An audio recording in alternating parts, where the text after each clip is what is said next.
जंगल में एक खरगोश रहता था। पूरा दिन वो कूदता रहता और खुद की प्रशंसा करता। वो इस बात के बारे में बात करना पसंद करता कि वो अन्य जानवरों से कितना तेज था। मैं इस जंगल का सबसे तेज जानवर हूँ। क्या कोई मेरे साथ दौड़ना चाहेगा? वो निश्चित रूप से अपने बहुत बड़े पैरों से तेज दौड़ता था। अन्य जानवर उसके दिखावे से नफरत करते। वो कहता कि उन्होंने कभी दौड़ जीती ही नहीं। हाँ, मैं फिर से जीतूंगा क्योंकि मैं तेज हूँ। हाँ। खरगोश जहाँ जाता यही कहता, मैं इतना तेज हूँ कि कोई मुझे हरा नहीं सकता। उसके शब्द जंगल के अन्य जानवरों को परेशान कर देते। ठीक है, वो तेज हो सकता है, लेकिन बार बार इसकी शेखी बगाड़ना ये अच्छी बात नहीं है। किसी न किसी को उसे सबक सिखाना ही चाहिए। जंगल में सभी जानवरों के बीच जिस बात की चर्चा हुई वो कछुए तक जा पहुंची। कछुआ बहुत धीमी गति से चलता है, इसलिए उसे वहां पहुंचने में पूरा दिन लग जाता है जहां खरगोश 1 मिनट में पहुंच जाएगा। कछुए की इच्छा थी कि उसका किसी दिन खरगोश से सामना हो। वो दूसरे जानवरों के पास गया और उनसे कहा कि वो खरगोश के साथ दौड़ लगाना चाहता है। क्या तुम उसके साथ दौड़ोगे? सबसे तेज जानवर भी खरगोश से नहीं जीत पाया। तुम कैसे जीतोगे? वो सब आप मुझ पर छोड़ दो। कछुआ खरगोश के पास गया। शुभ दिन श्रीमान खरगोश, मैं तुम्हें ही ढूंढ रहा था। उत्सुकता से खरगोश ने पूछा, तुम मुझे क्यों ढूंढ रहे थे? मैंने सुना है कि तुम इस जंगल में सबसे तेज दौड़ने वाले हो। वास्तव में तुम ऐसा सोचते हो, लेकिन ये सुनिश्चित करने के लिए मैं तुम्हारे साथ दौड़ना चाहता हूँ। चलो देखते हैं कौन तेज है। जैसे ही कछुए का बोलना पूरा हुआ, खरगोश इतनी जोर से हंसा कि पूरे जंगल ने सुना।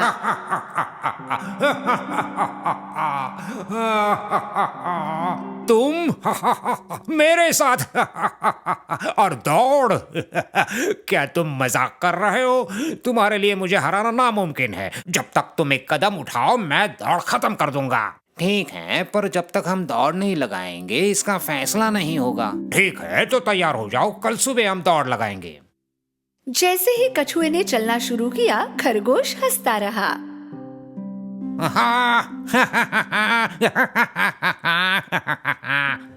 अगली सुबह जानवर दौड़ के मैदान में पहुंचे। उन्होंने देखा कि कछुआ शुरुआती रेखा पर इंतजार कर रहा है, भागने के लिए तैयार। खुद पर उसे पूरा भरोसा था और वो मुस्कुरा रहा था। कृपया मुझे बताओ तो तुम खरगोश को कैसे हराओगे?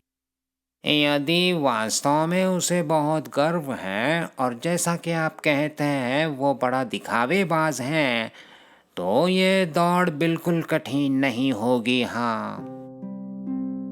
अपने हमेशा के रवैये के साथ हाथ में एक गाजर पकड़े हुए खरगोश का दौड़ मैदान में आगमन हुआ। चलो दौड़ते हैं और खत्म कर देते हैं। मैंने अभी नाश्ता भी नहीं किया है। अपनी सारी तैयारी खत्म करके वे शुरुआती बिंदु पर पहुंचे। जो भी सबसे पहले जंगल के अंत में लाल रेखा पर पहुंचेगा वही जीतेगा। आखिरकार दौड़ शुरू हुई। एक तीर की तरह बस खरगोश उड़ गया। दूसरी ओर कछुए ने धीरे धीरे चलना शुरू किया। वाओ, खरगोश का कहीं नामो निशान न था।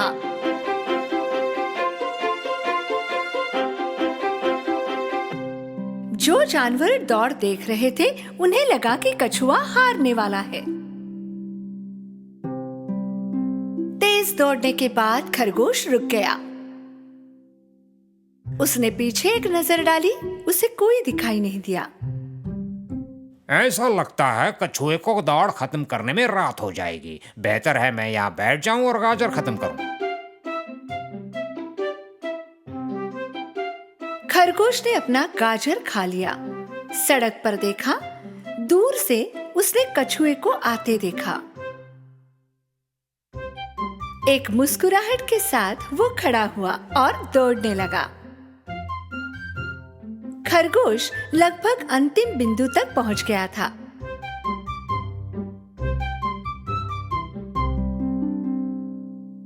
नाश्ते के बाद मुझे थोड़ी नींद आने लगी है। मैं इस पेड़ के नीचे बैठकर एक झपकी लगा दूं। एक आत्मविश्वास के साथ कि वो ये दौड़ जीतने ही वाला है, खरगोश सो गया। कछुए ने बहुत धीरे धीरे चलना जारी रखा, लेकिन पूरे आत्मविश्वास के साथ।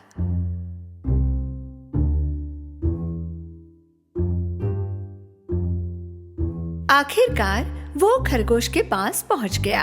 उसने देखा कि खरगोश गहरी नींद में था। रुके बिना वो अपने रास्ते चलता रहा।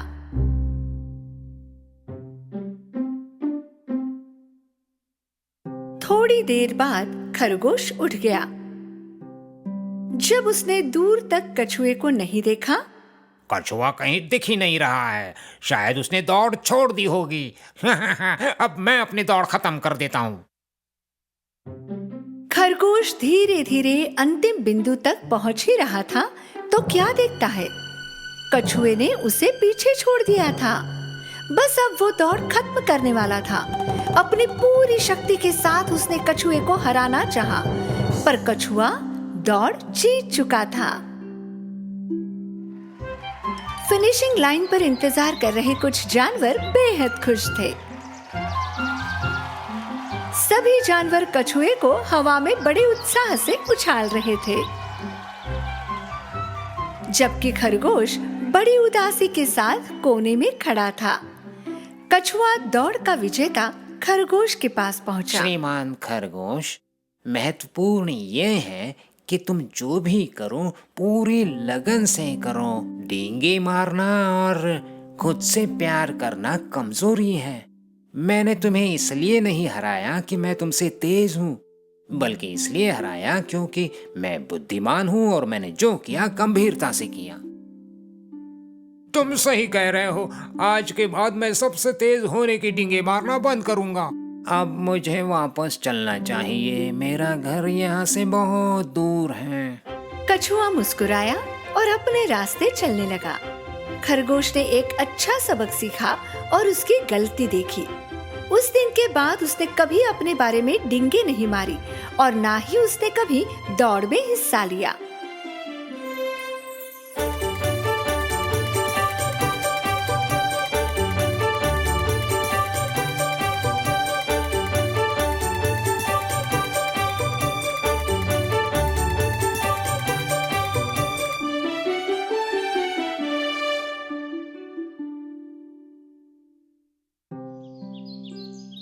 एक छोटे से फार्म में एक क्यूट सी डक फैमिली रहती थी।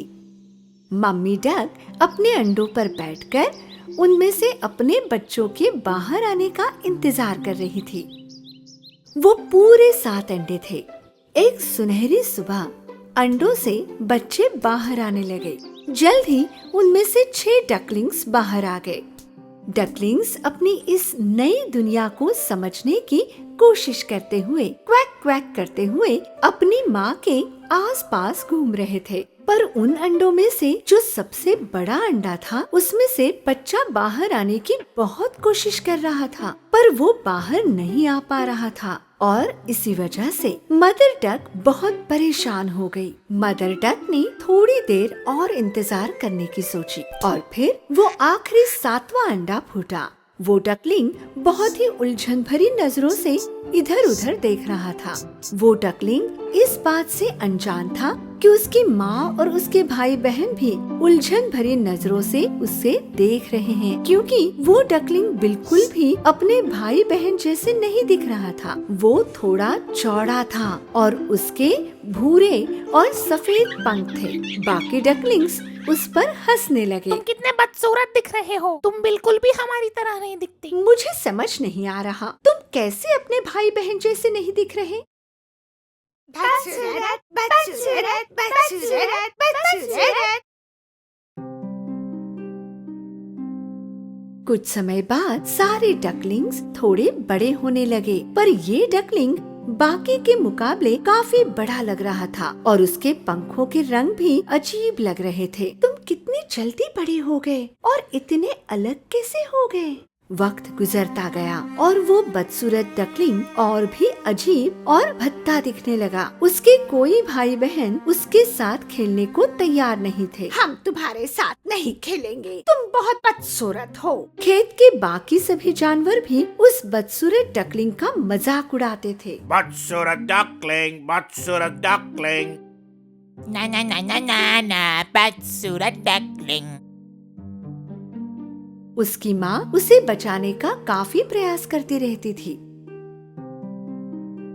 मेरे बेचारे डकलिंग, तुम बाकियों से इतने अलग क्यों हो? जैसे दिन गुजरते गए वो बेचारा डकलिंग और भी हताश हो गया और उसे बहुत अजीब लग रहा था। सारी रात वो अकेले रोता रहता और सोचता कि उसे कोई भी पसंद नहीं करता। मैं इतना बदसूरत क्यों हूँ? मैं अपने भाई बहन जैसा क्यों नहीं दिख सकता? एक दिन कुछ शिकारी उस तालाब के किनारे आ पहुँचे जहाँ वे लोग रहते थे। शिकारी उन डक्स का शिकार करने लगे। मदर डक अपने बच्चों के लिए खाना तलाश कर रही थी कि अचानक वो उन शिकारियों के चुंगल में फंस गई। उस बेचारे डकलिंग को पता ही नहीं था कि उसके माँ के साथ क्या हुआ है। वो माँ के लौटने का सुबह तक इंतजार कर रहा था।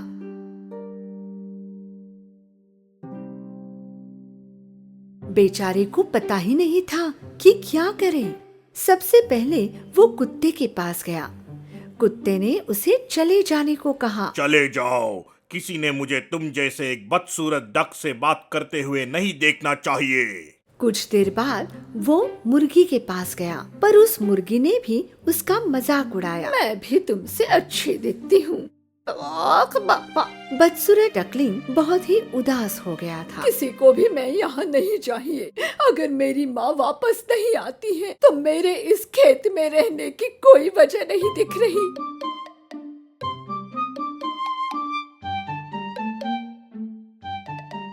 उसी सुबह वो डकलिंग खेत छोड़कर चला गया। वो तैरते हुए तालाब के दूसरे किनारे जा पहुंचा। वो सभी जानवरों से वही सवाल कर रहा था। क्या तुमने मेरे जैसे किसी और डक को देखा है? क्या तुमने किसी और डक को देखा है? तुमने मेरे जैसे किसी और डक को देखा है? उसे सबसे एक ही जवाब मिला। उन्होंने इतना बदसूरत डक पहले कभी नहीं देखा। बेचारे डकलिंग ने अपनी यात्रा तय की और दूसरे तालाब में जा पहुंचा। वहाँ भी उसने वही सवाल सबसे पूछा। तुम्हें यहाँ नहीं रहना चाहिए। यहाँ पर आसपास बहुत शिकारी हैं। तुम तुरंत यहाँ से चले जाओ। जाओ। बदसूरत डकलिंग वहाँ से निकल गया। जल्द ही वो एक और तालाब में जा पहुंचा। इस बार वहाँ पर कोई भी नहीं था। वो अकेला ही था। अगर किसी को भी मैं पसंद नहीं हूँ तो मैं यहीं पर छुप कर रहता हूँ पूरी जिंदगी। महीने गुजरते गए। अकेले होने के बावजूद वो बहुत खुश था। एक दिन उसने देखा कि सफेद लंबी गर्दन वाले पक्षियों का एक झुंड दक्षिण की तरफ बढ़ रहा था। बदसूरत डकलिंग प्रशंसा से उनकी तरफ देख रहा था। कितने खूबसूरत है ये। काश मैं उनकी तरह दिखता। सर्दी का मौसम आ गया और बर्फ गिरने लगी। बदसूरत डकलिंग को पहली बर्फ गिरने की नजारे से प्यार हो गया। खेलते हुए वो पूरा बर्फ से ढक गया। काफी बर्फ गिरने की वजह से उसे खाना ढूंढने में दिक्कत हो रही थी, इसलिए वो चलता ही जा रहा था खाने की तलाश में। वो ठंडी से कांप रहा था और थका हुआ भी था। वो एक किसान के पास पहुंचा। किसान को उस पर तरस आया और उसने उसे अपना जैकेट दिया। बेचारा डक, तुम कितने ठंडे पड़ गए हो। मैं तुम्हें घर ले जाकर तुम्हारी देखभाल करूंगा, तुम्हारे बड़े होने तक।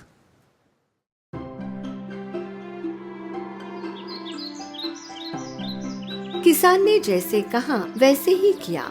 जब तक वो डकलिंग बड़ा हो गया तब तक वसंत ऋतु आ गया था। बदसूरत डकलिंग को घूमने के लिए ज्यादा जगह मिले, इसलिए किसान ने उसे तालाब में छोड़ने की सोची।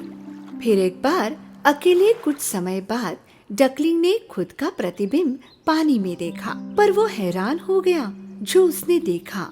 पहले तो वो अपने आप को पहचान ही नहीं पाया। उसे लगा उसके पीछे कोई और खड़ा है, इसलिए उसने अपने पंखों को खोला और देखा कि उसका प्रतिबिंब भी वही कर रहा था। उसने अपनी गर्दन को खींचकर बाहर की और वहीं उसने पानी में भी होते देखा। तब उसे ये यकीन हो गया कि वो कोई और नहीं, वो खुद है। ओह, मैं कितना बड़ा हो गया हूँ। मैं आसमान में उड़ते हुए पंछियों की तरह दिख रहा हूँ। मुझे घर वापस जाना चाहिए और अपने आप को सभी को दिखाना चाहिए। जब वो तालाब में तैरते हुए जा रहा था, रास्ते में उसे हंसों का झुंड मिला। क्योंकि वो अब उन लोगों में से ही एक था, उन्होंने उसे अपने साथ ले लिया। वो बदसूरत डकलिंग अब उन हंसों के साथ खुशी से तैरते हुए जा रहा था। एक लड़का जो तालाब के किनारे था, इन हंसों को देखकर चिल्लाते हुए अपने दोस्तों को बुलाने लगा। उस छोटे वाले को देखो जो सबसे आखिर में तैर रहा है। ये सबसे खूबसूरत हंस होगा, इसे मैंने पहले कभी नहीं देखा। हाँ, वो पहले से ही एक हंस था। दुर्भाग्य से वो अंडा बाकी डक्स के अंडों के साथ मिल गया था।